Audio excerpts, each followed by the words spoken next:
Ay, magandang umaga. Nandito tayo ngayon sa Botolan, Zambales. At ayun nga, meron tayong catering ngayon. Nandito nga tayo ngayon sa Divine Fields Resort. Itong resort na to, bago pa lamang. Kaya bago din sa aking paningin. At ayun nga, si Arnel, sinisimulan niya na magpunas ng plato. At ayun naman sila kay Joseph at Kuya Sting, inaayos na yung lamesahan at upuan. Siyempre tayo naman, sisimulan na natin mag-skirting. Bali, 3 lamesa ang skirtingan natin ngayon. Bali, ang motif nila is kulay blue. Bali, may 2 uri tayo ng blue. Royal blue at navy blue. Bali, ang gagawin natin, basic pleats lang. Tapos yung royal blue, yun yung gagawin nating crumple. Sinimulan ko na nga mag-pin. Bali, pinagsama ko lang yung 2 tela. Siyempre, dapat magdaan-daan pa rin tayo kasi baka matusok tayo. Pero kung sanay ka naman ng masaktan, okay lang yan. Isama mo na rin tusukin yung mga kamay mo.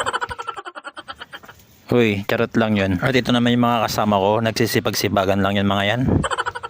Ayun, pagkatapos ng basic pleats, ito naman ang susunod. Wait lang kasi inaayos ko pa yung phone.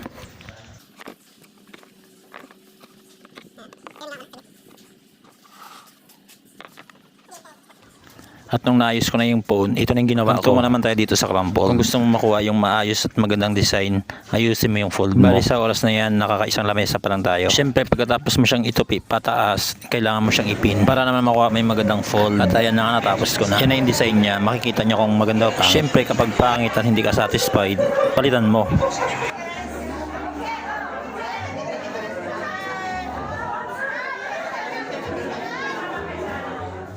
Sila nga pala yung kinitira natin, batch 1975 ng Zambales National High School. Nakakatuwa, no? Sulit yung batch nila. Yung tipong magkakaiba sila ng section dati, pero ngayon para silang magkakapatid.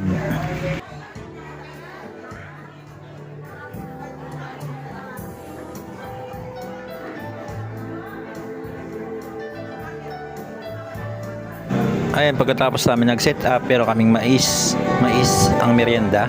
At dahil okay na nga yung buffet namin at naihanda na rin yung foods, ito yung mga foods nila. Meron silang fresh lumpia, meron din silang roast beef with mashed potato, pork asado, at meron din silang sweet and sour fish fillet. At syempre hindi mawawala ang lechon, pampabata yan eh. At kung naghanap nga kayo ng swak at masarap na catering services, baka si Tita Nening's Catering Services na ang hinahanap mo.